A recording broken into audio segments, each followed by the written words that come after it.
చేయాలి, కొణిదెల విజయమ్మకి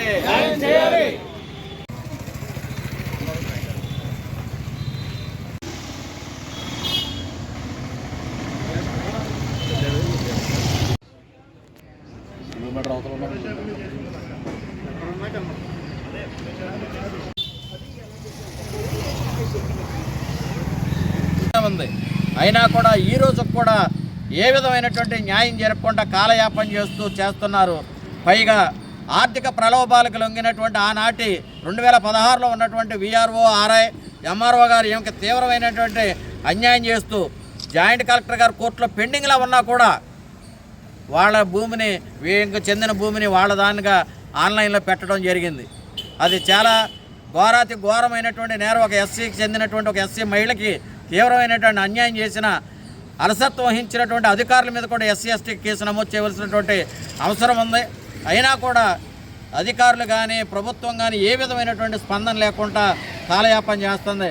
ఎప్పటికైనా ప్రభుత్వం తక్షణమే సరైనటువంటి న్యాయ విచారణ జరిపించి, బహిరంగ న్యాయ విచారణ జరిపించి, అందుట్లో రంగారావు అనే అతనైతే పోస్టల్ డిపార్ట్మెంట్ ఉద్యోగి అతను భూమి కబ్జా చేసేటప్పటికి పైగా అతనికి 10 ఎకరాల పైన అతని పేరున అతని కుటుంబ సభ్యుల పేరున భూములు ఉన్నాయి. అలాగే కూరాకుల శ్రీనివాస అతనికి సుమారుగా 20 ఎకరాలు సొంత భూములు ఉన్నాయి. అయినా కూడా ప్రభుత్వ భూమిని కబ్జా చేస్తే ఈ అధికారులు నిమ్మకి నీరెత్తినట్లుగా ఉండటాన్ని దాన్ని మేము తీవ్రంగా నిరసన వ్యక్తం చేస్తున్నాం. ఈ రోజున మేము కలెక్టర్ గారికి విజ్ఞప్తి చేసేది ఏంటంటే, ఎప్పటికైనా దీనిపై సంపూర్ణమైనటువంటి పూర్తి న్యాయ విచారణ జరిపించి బాధితురాలైనటువంటి విజయమ్మకి పూర్తి స్థాయిలో న్యాయం జరపకపోతే కనుక మేము నా పేరు కొణిదెల విజయ అండి. మేము తడికిలు కూడా అండి నాది. మేము ఎస్సీ మాల కులానికి చెందిన వాళ్ళమండి. అయితే నాకు గవర్నమెంట్ వారు 5 ఎకరాల 14 సెంట్ల భూమి నాకు ఇచ్చారండి.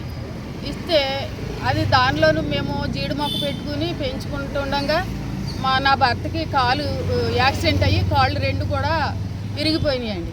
ఇరిగిన తర్వాత అక్కడ నుంచి బంధువుల దగ్గరికి వచ్చి వైద్యం అయి చేయించామండి. చేయించిన తర్వాత మేము మళ్ళీ అక్కడికి వెళ్ళి ఆ వ్యవసాయం చూసుకుంటుండగా వాళ్ళ రంగారావు, కోరాకుల శ్రీనివాసు తండ్రి గడ్డి అండి, వాళ్ళు నా భూమి వాళ్ళు కబ్జా చేశారండి, ఆక్రమించుకున్నారు. నేను ఊళ్ళో పెద్దల దగ్గరికి వెళ్ళాను, ప్రెసిడెంట్ గారి దగ్గరికి వెళ్ళా, ఎంపీటీసీ గారి దగ్గరికి వెళ్ళా.